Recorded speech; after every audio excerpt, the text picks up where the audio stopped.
the best American Humorous Short Stories. Story 4, The Watkinson Evening, 1846, by Eliza Leslie.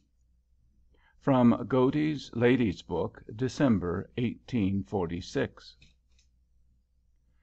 Mrs. Morland, a polished and accomplished woman, was the widow of a distinguished senator from one of the Western States, of which, also, her husband had twice filled the office of governor. Her daughter having completed her education at the best boarding school in Philadelphia, and her son being about to graduate at Princeton, the mother had planned with her children a tour to Niagara and the Lakes, returning by way of Boston. On leaving Philadelphia, Mrs. Morland and the delighted Caroline stopped at Princeton to be present at the annual commencement, and had the happiness of seeing their beloved Edward receive his diploma as Bachelor of Arts. After hearing him deliver, with great applause, an oration on the beauties of the American character. College youths are very prone to treat on subjects that imply great experience of the world, but Edward Morland was full of kind feeling for everything and everybody, and his views of life had hitherto been tinted with a perpetual rose color. Mrs. Morland, not depending altogether upon the celebrity of her late husband, and wishing that her children should see specimens of the best society in the northern cities, had left home with numerous letters of introduction. But when they arrived at New York, she found, to her great regret, that having unpacked and taken out her small traveling desk during her short stay in Philadelphia, she had strangely left it behind in the closet of her room at the hotel.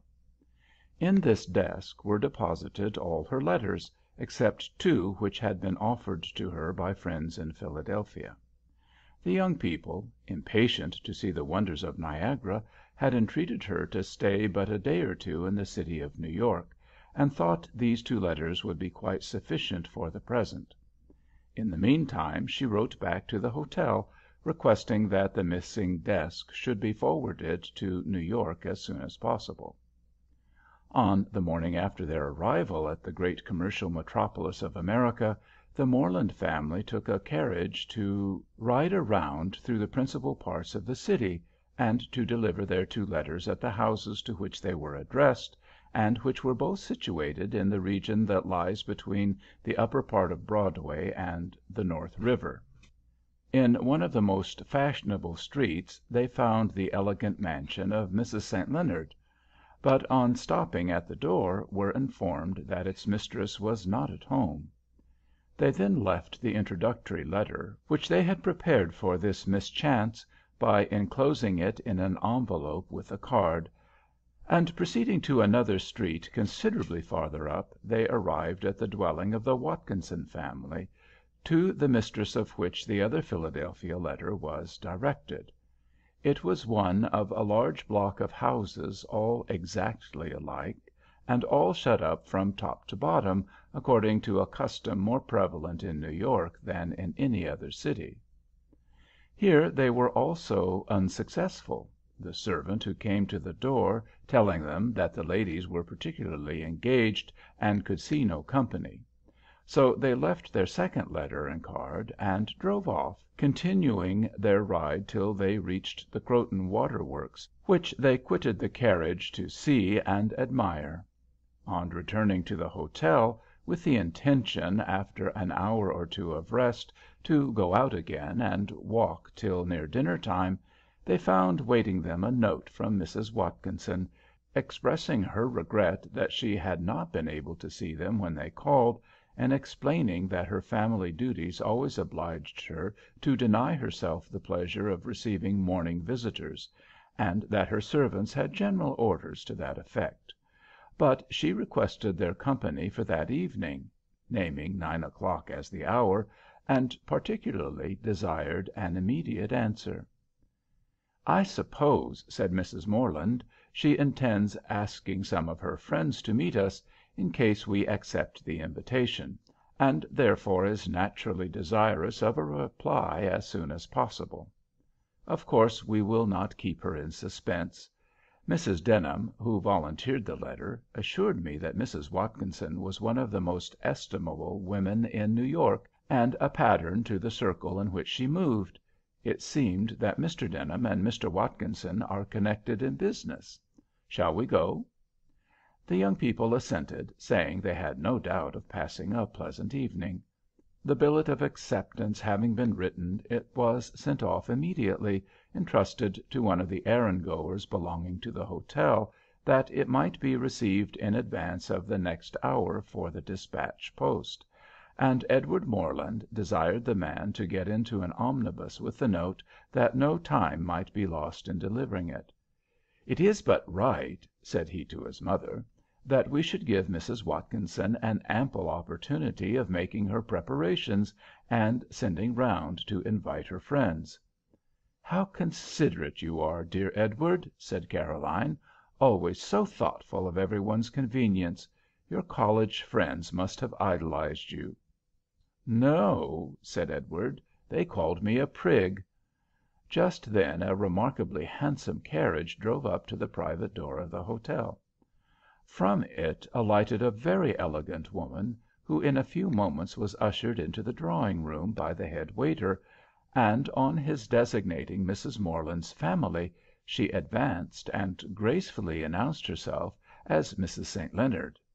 This was the lady at whose house they had left the first letter of introduction. She expressed regret at not having been at home when they called, but said that on finding their letter she had immediately come down to see them, and to engage them for the evening. "To night," said Mrs. St. Leonard, "I expect as many friends as I can collect for a summer party. The occasion is the recent marriage of my niece, who with her husband has just returned from their bridal excursion, and they will be soon on their way to their residence in Baltimore. I think I can promise you an agreeable evening, as I expect some very delightful people, with whom I shall be most happy to make you acquainted."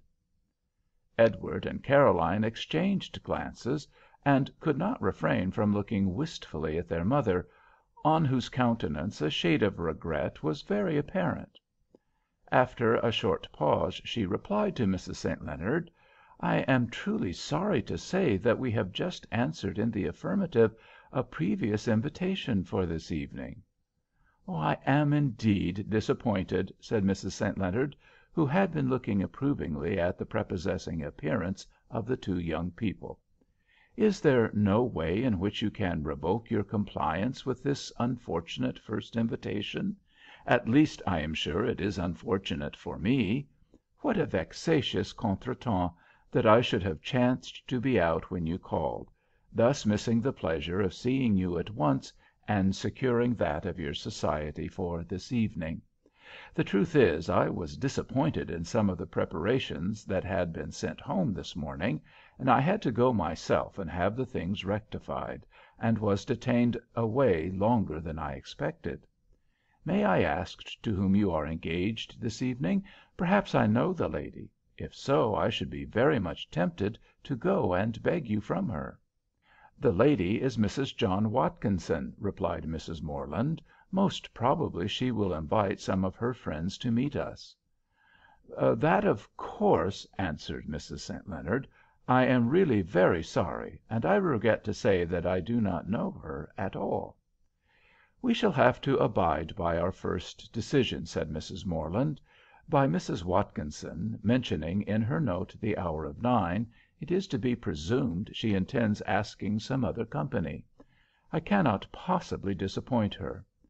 I can speak feelingly as to the annoyance, for I have known it by my own experience, when after inviting a number of my friends to meet some strangers, the strangers have sent an excuse almost at the 11th hour. I think no inducements, however strong, could tempt me to do so myself." "I confess that you are perfectly right," said Mrs. St. Leonard. "I see you must go to Mrs. Watkinson. But can you not divide the evening, by passing a part of it with her, and then finishing with me?" At this suggestion the eyes of the young people sparkled, for they had become delighted with Mrs. St. Leonard, and imagined that a party at her house must be every way charming. Also, parties were novelties to both of them. "If possible, we will do so," answered Mrs. Morland, "and with what pleasure I need not assure you. We leave New York to morrow, but we shall return this way in September, and will then be exceedingly happy to see more of Mrs. St. Leonard." After a little more conversation, Mrs. St. Leonard took her leave, repeating her hope of still seeing her new friends at her house that night, and enjoining them to let her know as soon as they returned to New York on their way home. Edward Morland handed her to her carriage, and then joined his mother and sister in their commendations of Mrs. St. Leonard, with whose exceeding beauty were united a countenance beaming with intelligence, and a manner that put every one at their ease immediately. "She is an evidence," said Edward, "how superior our women of fashion are to those of Europe." "Wait, my dear son," said Mrs. Morland, "till you have been in Europe, and had an opportunity of forming an opinion on that point, as on many others, from actual observation. For my part, I believe that in all civilized countries the upper classes of people are very much alike, at least in their leading characteristics." "Ah, here comes the man that was sent to Mrs. Watkinson," said Caroline Morland. "I hope he could not find the house and has brought the note back with him. We shall then be able to go at first to Mrs. St. Leonard's and pass the whole evening there." The man reported that he had found the house and had delivered the note into Mrs. Watkinson's own hands, as she chanced to be crossing the entry when the door was opened, and that she read it immediately and said, "Very well." "Are you certain that you made no mistake in the house?" said Edward, "and that you really did give it to Mrs. Watkinson?" "Oh, it's quite sure I am, sir," replied the man. "When I first came over from the old country, I lived with them a while, and though when she saw me to day she did not let on that she remembered my doing that same, she could not help calling me James. Yes, the rale word she said when I handed her the billet-doux was, 'Very well, James.'" "Come, come," said Edward, when they found themselves alone, "let us look on the bright side. If we do not find a large party at Mrs. Watkinson's, we may in all probability meet some very agreeable people there, and enjoy the feast of reason and the flow of soul. We may find the Watkinson house so pleasant as to leave it with regret even for Mrs. St. Leonard's." "I do not believe Mrs. Watkinson is in fashionable society," said Caroline, "or Mrs. St. Leonard would have known her. I heard some of the ladies here talking last evening of Mrs. St. Leonard, and I found from what they said that she is among the élite of the lite."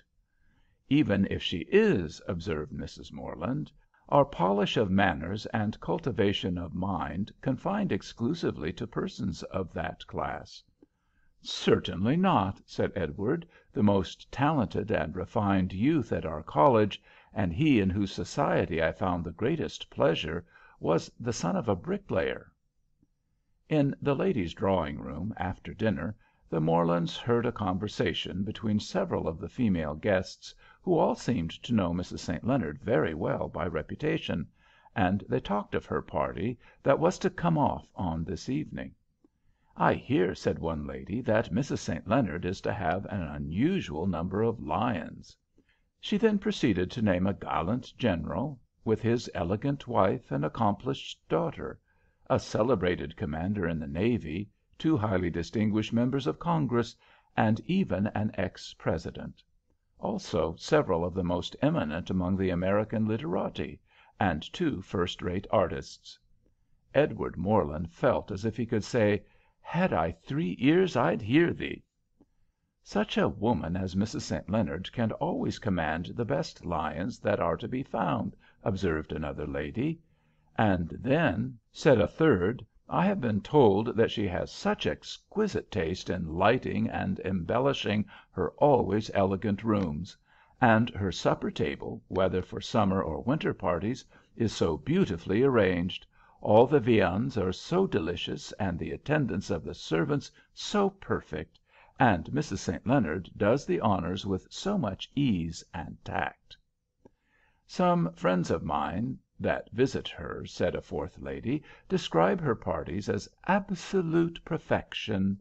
She always manages to bring together those persons that are best fitted to enjoy each other's conversation. Still, no one is overlooked or neglected. Then everything at her reunions is so well proportioned. She has just enough of music, and just enough of whatever amusement may add to the pleasure of her guests, and still there is no appearance of design or management on her part. And better than all, said the lady who had spoken first, Mrs. St. Leonard is one of the kindest, most generous, and most benevolent of women. She does good in every possible way. I can listen no longer, said Caroline to Edward, rising to change her seat. If I hear any more I shall absolutely hate the Watkinsons. How provoking that they should have sent us the first invitation! If we had only thought of waiting till we could hear from Mrs. St. Leonard. For shame, Caroline, said her brother. How can you talk so of persons you have never seen, and to whom you ought to feel grateful for the kindness of their invitation, even if it has interfered with another party that I must confess seems to offer unusual attractions. Now I have a presentiment that we shall find the Watkinson part of the evening very enjoyable. As soon as tea was over, Mrs. Morland and her daughter repaired to their toilettes. Fortunately, fashion, as well as good taste, has decided that at a summer party the costume of the ladies should never go beyond an elegant simplicity.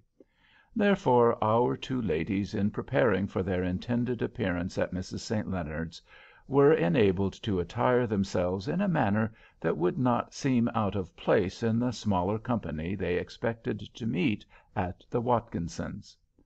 Over an underdress of lawn, Caroline Morland put on a white organdie trimmed with lace, and decorated with bows of pink ribbon.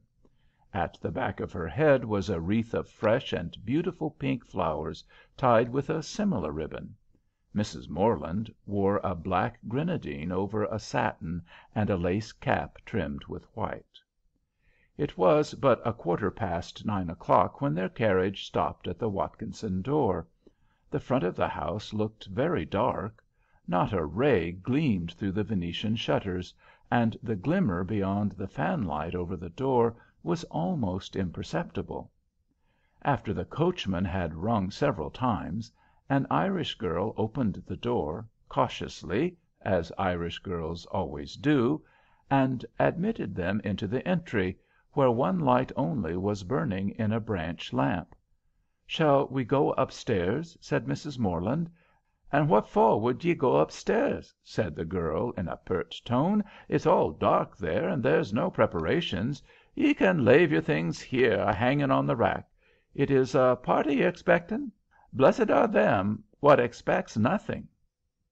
The sanguine Edward Morland looked rather blank at this intelligence, and his sister whispered to him, "We'll get off to Mrs. Leonard's as soon as we possibly can.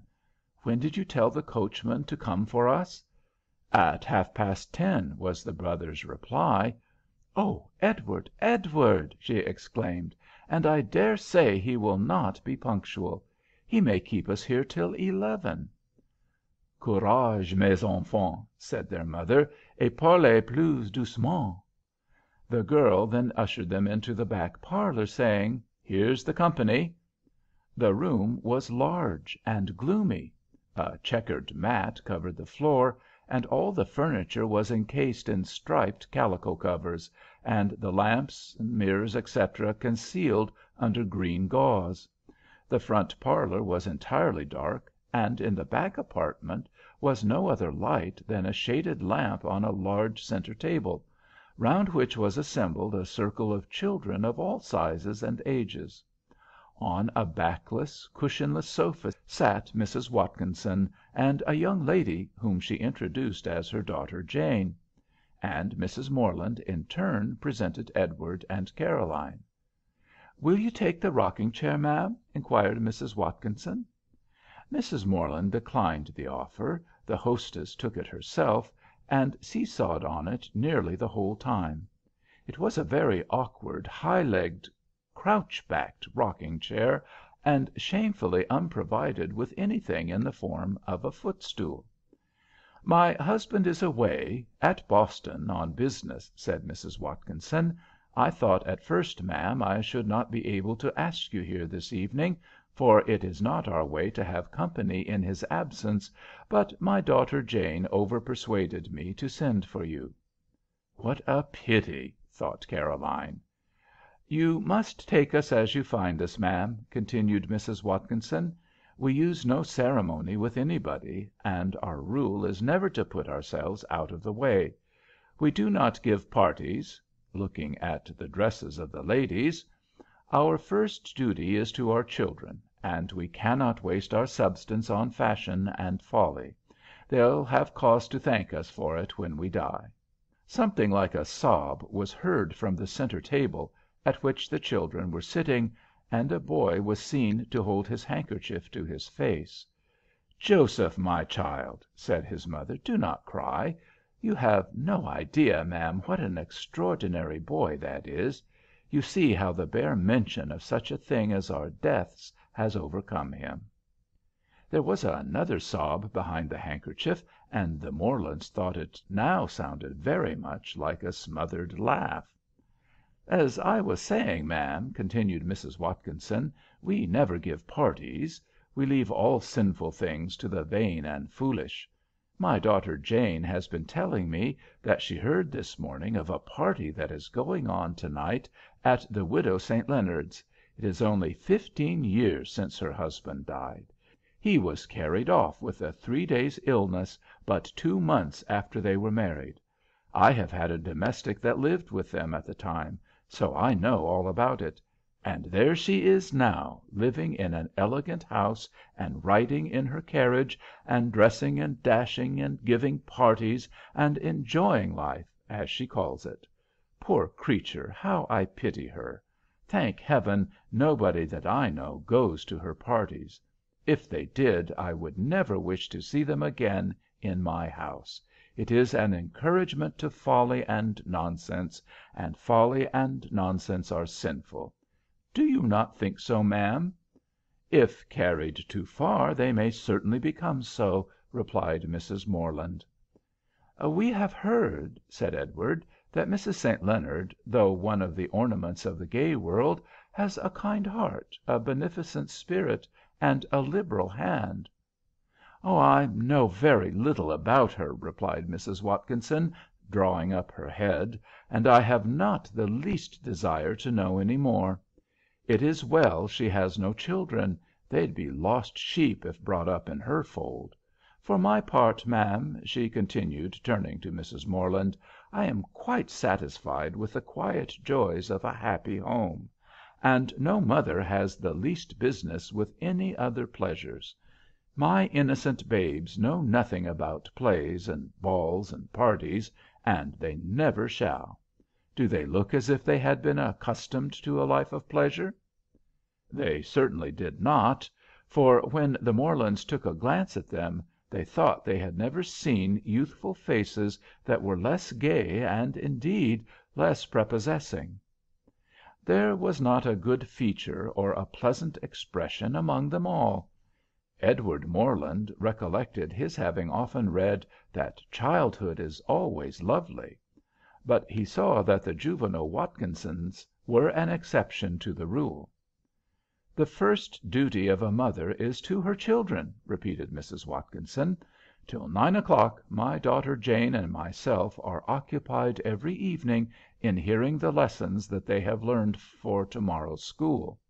Before that hour we can receive no visitors, and we never have company to tea, as that would interfere too much with our duties.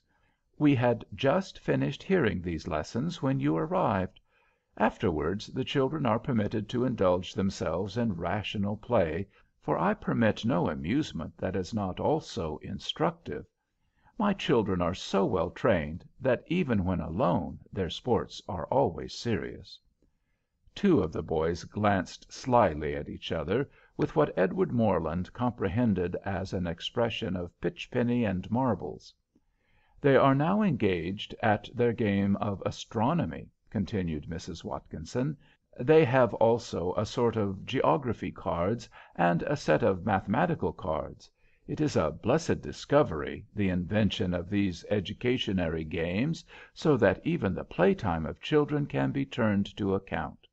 And you have no idea, ma'am, how they enjoy them." Just then the boy Joseph rose from the table, and stalking up to Mrs. Watkinson said to her, "Mamma, please to whip me." At this unusual request the visitors looked much amazed, and Mrs. Watkinson replied to him, "Whip you, my best Joseph? For what cause? I have not seen you do anything wrong this evening, and you know my anxiety induces me to watch my children all the time." "You could not see me," answered Joseph, "for I have not done anything very wrong, but I have had a bad thought, and you know Mr. Ironrule says that a fault imagined is just as wicked as a fault committed." "You see, ma'am, what a good memory he has," said Mrs. Watkinson aside to Mrs. Morland. "But, my best Joseph, you make your mother tremble. What fault have you imagined? What was your bad thought?"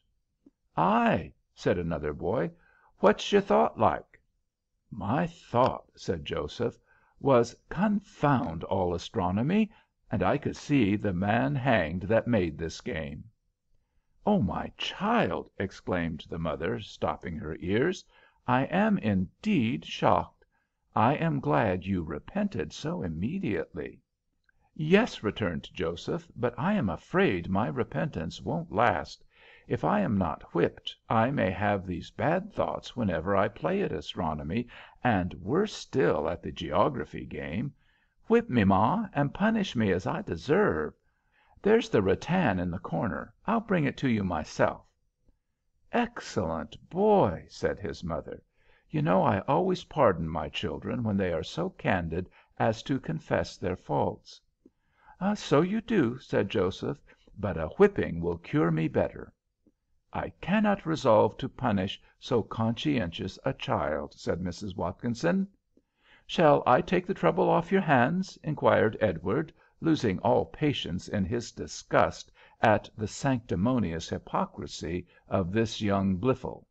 It is such a rarity for a boy to request a whipping, that so remarkable a desire ought by all means to be gratified. Joseph turned round and made a face at him. "Give me the rattan," said Edward, half laughing, and offering to take it out of his hand. "I'll use it to your full satisfaction." The boy thought it most prudent to stride off and return to the table, and ensconce himself among his brothers and sisters, some of whom were staring with stupid surprise. Others were whispering and giggling in the hope of seeing Joseph get a real flogging. Mrs. Watkinson, having bestowed a bitter look on Edward, hastened to turn the attention of his mother to something else. "Mrs. Morland," said she, "allow me to introduce you to my younger hope." She pointed to a sleepy boy about 5 years old, who, with head thrown back and mouth wide open, was slumbering in his chair. Mrs. Watkinson's children were of that uncomfortable species who never go to bed; at least never without all manner of resistance. All her boasted authority was inadequate to compel them. They never would confess themselves sleepy, always wanted to sit up, and there was a nightly scene of scolding, coaxing, threatening, and manoeuvring to get them off. "I declare," said Mrs. Watkinson, "dear Benny is almost asleep. Shake him up, Christopher. I want him to speak a speech. His schoolmistress takes great pains in teaching her little pupils to speak, and stands up herself and shows them how." The child, having been shaken up hard, 2 or 3 others helping Christopher, rubbed his eyes and began to whine. His mother went to him, took him on her lap, hushed him up, and began to coax him. This done, she stood him on his feet before Mrs. Morland, and desired him to speak a speech for the company. The child put his thumb into his mouth and remained silent. "Ma," said Jane Watkinson, "you had better tell him what speech to speak." "Speak Cato or Plato," said his mother. "Which do you call it? Come now, Benny, how does it begin?" "You are quite right and reasonable, Plato. That's it." "Speak, Lucius," said his sister Jane. "Come now, Benny, say your thoughts are turned on peace." The little boy looked very much as if they were not, and as if meditating an outbreak. "No, no," exclaimed Christopher. "Let him say Hamlet. Come now, Benny, to be or not to be?" "It ain't to be at all," cried Benny, "and I won't speak the least bit of it for any of you. I hate that speech." "Only see his obstinacy," said the solemn Joseph. "And is he to be given up to?" "Speak anything, Benny," said Mrs. Watkinson. "Anything, so that it is only a speech." All the Watkinson voices now began to clamor violently at the obstinate child. "Speak a speech! Speak a speech! Speak a speech!" But they had no more effect than the reiterated exhortations with which nurses confuse the poor heads of babies when they require them to "shake-a-day-day, shake-a-day-day." Mrs. Morland now interfered and begged that the sleepy little boy might be excused, on which he screamed out that he wasn't sleepy at all and would not go to bed, ever. "I never knew of any of my children behave so before," said Mrs. Watkinson. "They are always models of obedience, ma'am. A look is sufficient for them. And I must say that they have in every way profited by the education we are giving them. It is not our way, ma'am, to waste our money in parties and fooleries, and fine furniture, and fine clothes, and rich food, and all such abominations. Our first duty is to our children, and to make them learn everything that is taught in the schools. If they go wrong, it will not be for want of education. Hester, my dear, come and talk to Miss Morland in French." Hester, unlike her little brother that would not speak a speech, stepped boldly forward and addressed Caroline Morland with— "Parlez-vous français, mademoiselle? Comment ça va, madame, votre mère? Aimez-vous la musique? Aimez-vous la danse? Bonjour, bonsoir, bon repos. Comprenez-vous?" To this tirade uttered with great volubility, Miss Morland made no other reply than "Oui, je comprends." "Very well, Hester, very well indeed," said Mrs. Watkinson. "You see, ma'am," turning to Mrs. Morland, "how very fluent she is in French.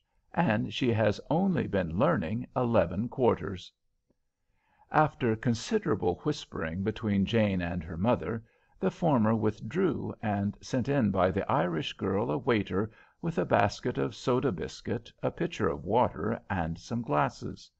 Mrs. Watkinson invited her guests to consider themselves at home and help themselves freely, saying, "We never let cakes, sweetmeats, confectionery, or any such things enter the house, as they would be very unwholesome for the children, and it would be sinful to put temptation in their way. I am sure, ma'am, you will agree with me that the plainest food is the best for everybody. People that want nice things may go to parties for them, but they will never get any with me." When the collation was over, and every child provided with a biscuit, Mrs. Watkinson said to Mrs. Morland, "Now, ma'am, you shall have some music from my daughter Jane, who is one of Mr. Bangwanger's best scholars." Jane Watkinson sat down to the piano and commenced a powerful piece of 6 mortal pages, which she played out of time and out of tune, but with tremendous force of hands, notwithstanding which it had, however, the good effect of putting most of the children to sleep. To the Morlands the evening had seemed already 5 hours long. Still it was only 10:30 when Jane was in the midst of her piece. The guests had all tacitly determined that it would be best not to let Mrs. Watkinson know their intention to go directly from her house to Mrs. St. Leonard's party, and the arrival of their carriage would have been the signal of departure, even if Jane's piece had not reached its termination. They stole glances at the clock on the mantel. It wanted but 11:15 when Jane rose from the piano, and was congratulated by her mother on the excellence of her music. Still no carriage was heard to stop, no door bell was heard to ring. Mrs. Morland expressed her fears that the coachman had forgotten to come for them. "Has he been paid for bringing you here?" asked Mrs. Watkinson. "I paid him when we came to the door," said Edward. "I thought perhaps he might want the money for some purpose before he came for us." "That was very kind in you, sir," said Mrs. Watkinson, "but not very wise. There's no dependence on any coachman, and perhaps as he may be sure of business enough this rainy night, he may never come at all, being already paid for bringing you here." Now the truth was that the coachman had come at the appointed time, but the noise of Jane's piano had prevented his arrival being heard in the back parlour. The Irish girl had gone to the door when he rang the bell, and recognized in him what she called an old friend. Just then a lady and gentleman who had been caught in the rain came running along, and seeing a carriage drawing up at a door, the gentleman inquired of the driver if he could not take them to Rutgers Place. The driver replied that he had just come for two ladies and a gentleman whom he had brought from the Astor House. "Indeed, and Patrick," said the girl who stood at the door, "if I was you I'd be after making another penny to-night. Miss Jane is pounding away at one of her long music pieces, and it won't be over before you have time to get to Rutgers and back again. And if you do make them wait a while, where's the harm? They've a dry roof over their heads, and I warrant it's not the first waiting they've ever had in their lives, and it won't be the last neither." "Exactly so," said the gentleman, and regardless of the propriety of first sending to consult the persons who had engaged the carriage, he told his wife to step in, and following her instantly himself, they drove away to Rutgers Place. Reader, if you were ever detained in a strange house by the non-arrival of your carriage, you will easily understand the excessive annoyance of finding that you are keeping a family out of their beds beyond their usual hour. And in this case there was a double grievance, the guests being all impatience to get off to a better place. The children, all crying when wakened from their sleep, were finally taken to bed by two servant maids and Jane Watkinson, who never came back again. None were left but Hester, the great French scholar, who, being one of those young imps that seem to have the faculty of living without sleep, sat bolt upright with her eyes wide open, watching the uncomfortable visitors. The Morlands felt as if they could bear it no longer, and Edward proposed sending for another carriage to the nearest livery stable.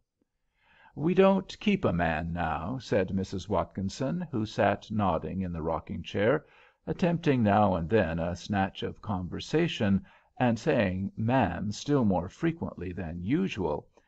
"Men servants are dreadful trials, ma'am, and we gave them up 3 years ago. And I don't know how Mary or Katie are to go out in this stormy night in search of a livery stable." "On no consideration could I allow the women to do so," replied Edward. "If you will oblige me by the loan of an umbrella, I will go myself."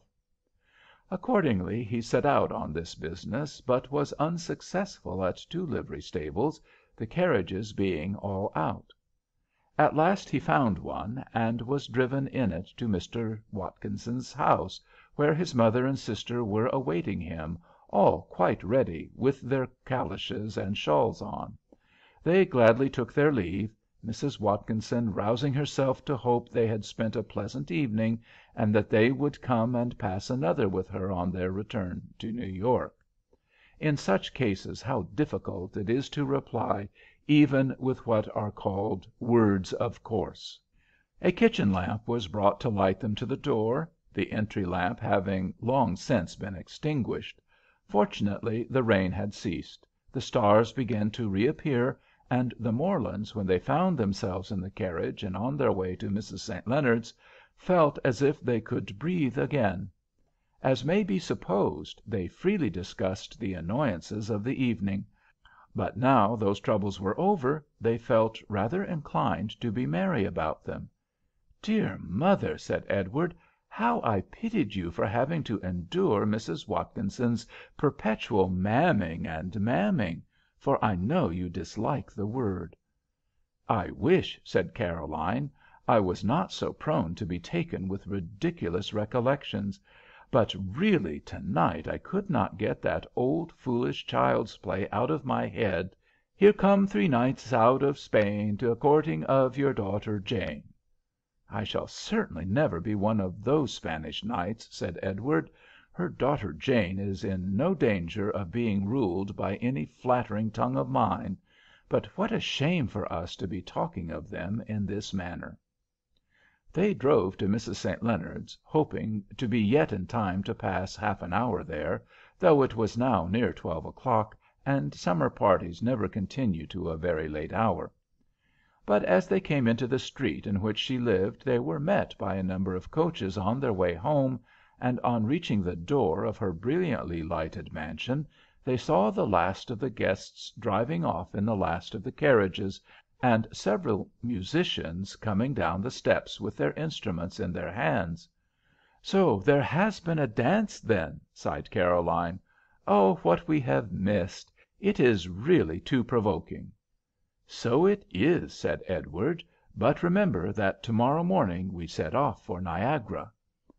"I will leave a note for Mrs. St. Leonard," said his mother, "explaining that we were detained at Mrs. Watkinson's by our coachman disappointing us. Let us console ourselves with the hope of seeing more of this lady on our return. And now, dear Caroline, you must draw a moral from the untoward events of to–day. When you are mistress of a house, and wish to show civility to strangers, let the invitation be always accompanied with a frank disclosure of what they are to expect; and if you cannot conveniently invite company to meet them, tell them at once that you will not insist on their keeping their engagement with you if anything offers afterwards that they think they would prefer, provided only that they apprise you in time of the change in their plan." "Oh, mamma," replied Caroline, "you may be sure I shall always take care not to betray my visitors into an engagement which they may have cause to regret, particularly if they are strangers whose time is limited. I shall certainly, as you say, tell them not to consider themselves bound to me if they afterwards receive an invitation which promises them more enjoyment. It will be a long while before I forget the Watkinson evening."